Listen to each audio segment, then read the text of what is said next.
प्यारे प्यारे युवा साथियों, मुझे ऐसा लगता है कि मैं कर्नाटक में आया और इस KGR में, कर्नाटक भवन में, तो इन युवाओं के बच्चों के संस्कार के लिए आया हूँ। क्योंकि कब तुम्हारे यहाँ साधु मिलते हैं, कब तुम्हारे यहाँ साधु आते हैं। दूर सुदूर से सब बच्चे लोग यहाँ पढ़ने के लिए आए हैं। कुछ पढ़ने आए होंगे, कुछ जॉब करने आए होंगे। और वैसे तो लोग हम लोगों के पास दर्शन करने आते हैं, हम लोगों के पास चलकर आते हैं, पर तुम्हारा पुण्य तो देखो, तुम्हारे पास चलकर गुरु तुम्हारे पास आ गए। बस इतना ही ख्याल करके रखना है कि अपने जीवन को कैसे संस्कार में बनाना, कैसे अपने जीवन को व्यवस्थित बनाने का प्रयास करना। सभी बच्चे अभी पढ़ रहे हैं या जॉब भी कर रहे हैं, सभी पढ़ने वाले बच्चे हैं। तो हमें इतना ही विचार करना है कि हमें अपने जैन धर्म को कैसे आगे बढ़ाना, क्योंकि युवाओं के पास जब जैन धर्म की बागडोर होती है तो हमारा जैन धर्म बहुत बहुत ऊंचाइयों तक होता है। हमारे बड़े बुजुर्गों के पास अनुभव तो है, लेकिन अभी वो शक्ति नहीं है कि जिससे वो बहुत कुछ कर सके। ये बात अलग है कि हमारे कैलाश जी दीमापुर वाले हैं, वो पूरा बिहार में चल लेते हैं, उनकी शक्ति अपार है, तो वो पूरा युवा ही है, लेकिन सारे के सारे नहीं कर पाते।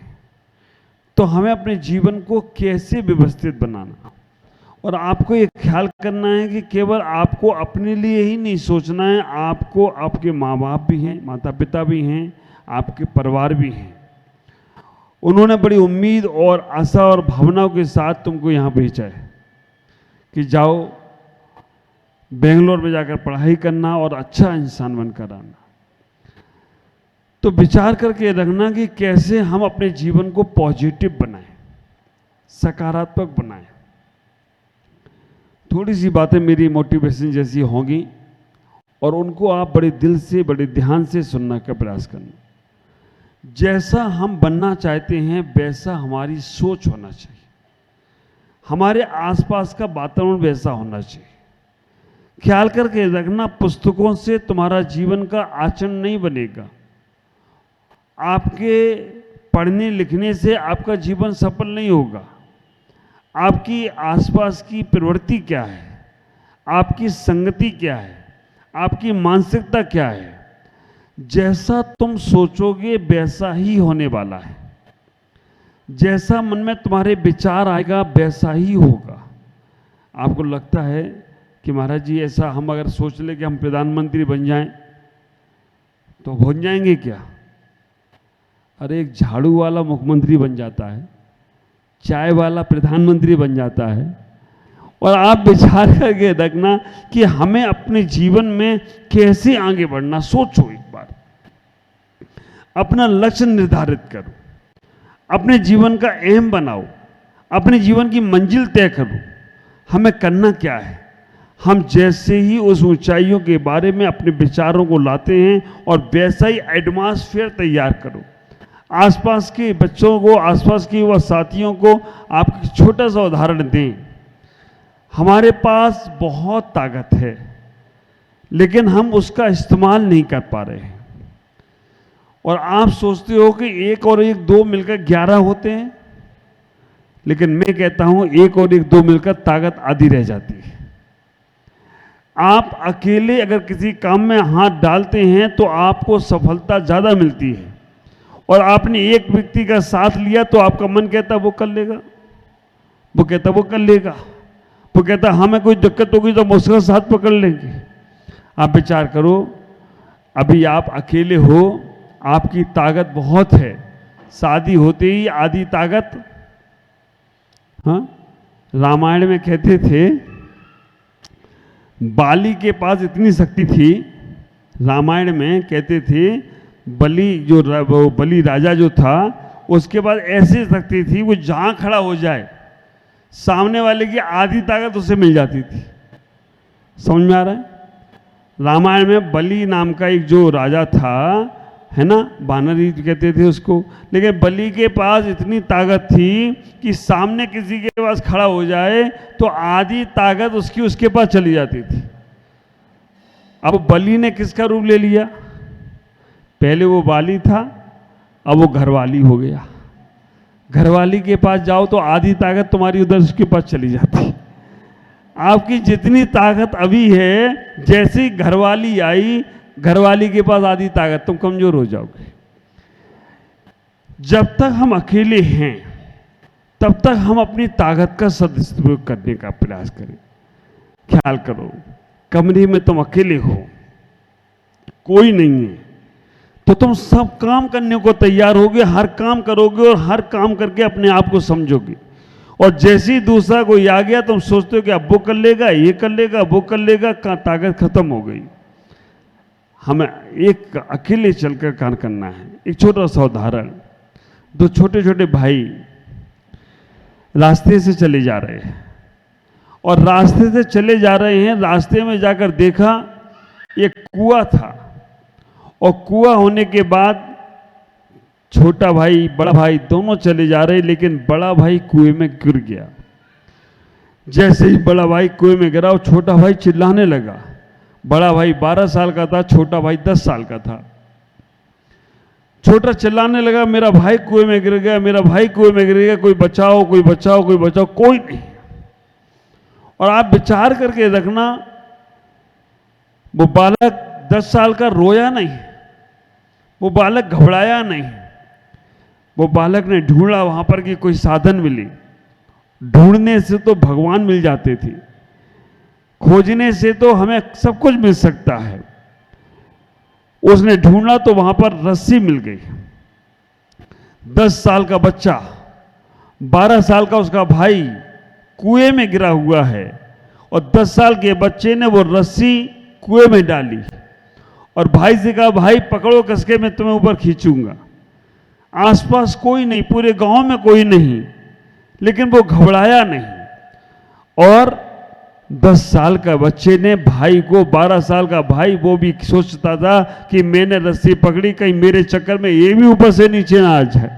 मैं तो गिरा ही गिरा हूं, क्योंकि मैं पकड़ूंगा रस्सी और ये खींचेगा और मालूम पड़ा ये भी नीचे आ गया तो मेरा क्या, तो भाई दोनों हम फंस जाएंगे। लेकिन उसने भी हिम्मत देखी उसकी। उसने कहा, भाई चिंता मत करो, तुम पकड़ो रस्सी, में खींचूंगा। और आप आश्चर्य करेंगे, उस भाई ने, छोटे ने, 10 साल के बच्चे ने उस 12 साल के भाई को उससे निकाला, कुएं से निकल गए। और निकलने के बाद जब वो गांव में पहुंचे, गांव के लोगों ने क्या कि इतना लेट कैसे हो गए, कहां फंस गए थे, क्या हो गया था। दोनों भाई 4 घंटे लेट पहुंचे थे उस गांव में। उस छोटे भाई ने कहा कि मेरा भाई कुएं में गिर गया था और मैंने इसको कुएं से बाहर निकाला। पूरे गांव के लोग हंसने लगे। उसने कहा, इस देखो तो पिंदा सा है, छोटा सा तो है, और ये कह रहा मैंने इसको कुएं से बाहर निकाला। असंभव, कोई विश्वास नहीं कर सकता इसने निकाला होगा, क्योंकि इसका उम्र और इसका वजन, और जो नीचे गिरा उसका वजन देखो। एक बुजुर्ग व्यक्ति थे, वो बिल्कुल गंभीर थे, वो उदास गंभीर थे, शांत थे। उन्होंने कहा कि आप लोग हंसो मत, इसकी बातों पर आपको हंसी आ रही है कि 10 साल का 12 साल के भाई को कुएं से कैसे निकाल सकता है, लेकिन मुझे इसकी बातों पर भरोसा है, इसने निकाला होगा। पूछा कैसे? उसने कहा, जब आसपास ने आवाज लगाई कोई नहीं था, तो इसके पास जो इंटरनल शक्ति थी, जो इंटरनल पावर था, उसका इसने इस्तेमाल किया, और उसका इस्तेमाल किया तो ये वहां से उस बच्चे को निकाल दिया हो तो कोई आश्चर्य की बात नहीं है। विचार करके रखना कि जब तुम्हारे पास कोई और नहीं होता है, तुम हर काम करने को तैयार होते हो, लेकिन जैसे कोई आ जाता है तो तुम अपने आप में आलस, प्रमाद भर लेते हो कि वो कर लेगा, वो कर लेगा, और उस चक्कर में तुम्हारा वो काम छूट जाता है। मेरे युवा साथियों, तुम्हें इतना ही सोचना है कि मानव का जन्म जो तुम्हें मिला है और जैन कुल में मिला है, और सबसे बड़ी बात, जैन कुल में मिलने के बाद आज एक कर्नाटक जैन भवन में पढ़ने के लिए आपको यहाँ पर सुविधाएं मिली हैं, पाठशालाएं मिली हैं। आप अपनी स्कूल कॉलेज की पढ़ाई तो करते हो, लेकिन जैन धर्म की पढ़ाई भी करते हो। आपको इतना ही विचार करके रखना है कि हम इस जन्म में आए हैं तो ऐसे ही नहीं जाना है। हमें इस जन्म में आए हैं तो हमें कुछ करके जाना है, कुछ दिखा के जाना है, कुछ अच्छा करना है जिससे लोग हमें सदियों सदियों तक याद रखें। ख्याल करो, जैसे आज आप बैठे हो ना, हमने तो कभी ऐसी भी पात्रता नहीं की कि हम आपकी तरह कभी पाठशाला गए हों। स्कूल की पढ़ाई की, कॉलेज की पढ़ाई की और पढ़ने के बाद व्यापार में लग गया और व्यापार शुरू ही किया, 15 साल की उम्र से व्यापार करने लग गया। आप विचार करके रखना, 12वीं की 10वीं की परीक्षा दी और 11वीं की पढ़ाई प्राइवेट, केवल एग्जाम में जाना है, और 11वीं की पढ़ाई से हम दिल्ली जाने लग गए, रोज दिल्ली से माल लाने लग गए। 11वीं और 12वीं की पढ़ाई की, बस इतना ही पढ़ा अपन ने, इससे ज़्यादा हम पढ़े नहीं। हमसे तो ज़्यादा पढ़े लिखे आप हो। हमारी पढ़ाई और हमारे हैप्पी भाई की 12वीं तक पढ़ाई है। 10वीं बाद इन्होंने भी 2 साल प्राइवेट किया, हमने भी किया। हाँ, हमारे दर्शन भैया ने टॉपर है, कॉलेज तक टॉपर किया, एक से एक इन्होंने पढ़ाई। ये जगह हमें बताते जब वो कि 10वीं में सबसे हाईएस्ट नंबर, पढ़ते पढ़ते ये लोगों को पढ़ाने लग गए। ख्याल करो, ऐसा ही हमारा जीवन था, लेकिन हमने कुछ समझा इस संसार में कुछ भी नहीं है। इस संसार में आपाधापी के अलावा कुछ भी नहीं है। कहीं किसी को नीचा दिखाओ, कहीं किसी को काम टांग खींचो, कहीं किसी का कुछ करो। इस चक्कर में क्या हुआ, आज घर घर में, परिवार में, समाज में कितनी झंझट है। आप विचार करके रखना, लेकिन हमने अपने जीवन में कुछ किया तो आज हम वहां से उठकर यहां तक आ गए। आप लोगों को भी यही कहना चाहता हूं कि आप भी कुछ नया करो, अच्छा करने का प्रयास करो कि हमारे माँ बाप का गौरव बढ़े, हमारे धर्म का गौरव बढ़े, हमारे जैन धर्म का गौरव बढ़े और हमारा भी गौरव बढ़े। कभी भी कोई गलत चीजों का सेवन नहीं करना। तुम्हारी शक्ति, तुम्हारे अंदर का पावर, जैसी तुम्हारे अंदर किसी चीज की आदत पड़ती है वैसे ही तुम्हारी शक्तियां कम होने लगती हैं। जैसे ही तुम्हारे अंदर कोई चीज की हैबिट होती है वैसे ही तुम्हारा जीवन हटने लगता है, खत्म होने लगता है। तो आप अपने जीवन को व्यवस्थित करने के लिए अच्छे कार्यों को करने का प्रयास करो, अपनी संगति को सही बनाने का प्रयास करो। आप ख्याल करो, अगर तुम्हारा संग अच्छा है ना तो तुम्हारा जीवन अच्छा है, और संग बिगड़ते ही तुम्हारा जीवन बिगड़ जाता है। आप यहाँ पर हैं, अभी आप अपने माँ बाप खुद हैं, आप अपने गुरु खुद हैं, क्योंकि यहाँ ना तुम्हें माँ बाप मिले हैं ना यहाँ गुरु मिले हैं। यहाँ पर तुम अपने आप के खुद हो। अगर गलत भी कर रहे हो तो तुम अपना ही अहित कर रहे हो। इसलिए आपस में एक दूसरे की इतनी अच्छी ट्यूनिंग बैठे, जो भी तुम्हारे रूम पार्टनर हों उनके भी अच्छे संस्कार बनाने का प्रयास करो। अगर छोटी मोटी, जैसे क्या होता है, हम जब बाहर जाते हैं तो हमारी मानसिकता स्वतंत्र हो जाती है। हम चाहते हैं कि हम खुद सारे शौक पूरे कर लें। कोई स्मोकिंग करने लग जाता है, कोई ड्रिंक करने लग जाता है, कोई तंबाकू खाने लग जाता है, पता नहीं क्या क्या शौक पूरे हो जाते हैं। तो हम ये कहना चाहेंगे कि अगर ये सारी प्रवृत्तियां अगर आपकी आएँ तो आप अपने जीवन का अहित करने का प्रयास कर रहे हो। मंदिर अभिषेक कितने बच्चे करने जाते हैं? अभिषेक करने जाते हैं कभी? कितने लोग? रोज की ड्यूटी है या क्या है? रोज के 5 लोग जाते हैं। सबको आता है अभिषेक करना? आता है, बहुत सुंदर। शाम को पाठशाला होती है, आरती में जाते हैं, पाठशाला नहीं होती है, कोई बात नहीं। हाँ, आरती करने सभी लोग जाते हैं। पाठशाला भी एक शुरू, देव कुमार अच्छा है, उससे बात करूंगा। 15 मिनट, आधा घंटा केवल उस जैन धर्म के तत्व मंत्र को समझने का प्रयास करो। आप विचार करके देखना, ये जैन धर्म इतना इतना विशेष है कि अगर तुम्हारे पास सबसे बड़ी दौलत है तो जैन कुल की दौलत है। जैन संप्रदाय में जन्म लेने मात्र से हमारे 90% पाप कम हो जाते हैं, क्योंकि आप रात्रि भोजन नहीं करते, नॉनवेज नहीं करते, ड्रिंक नहीं करते, चोरी चपाटी नहीं करते, हम किसी के बारे में गलत नहीं सोचते।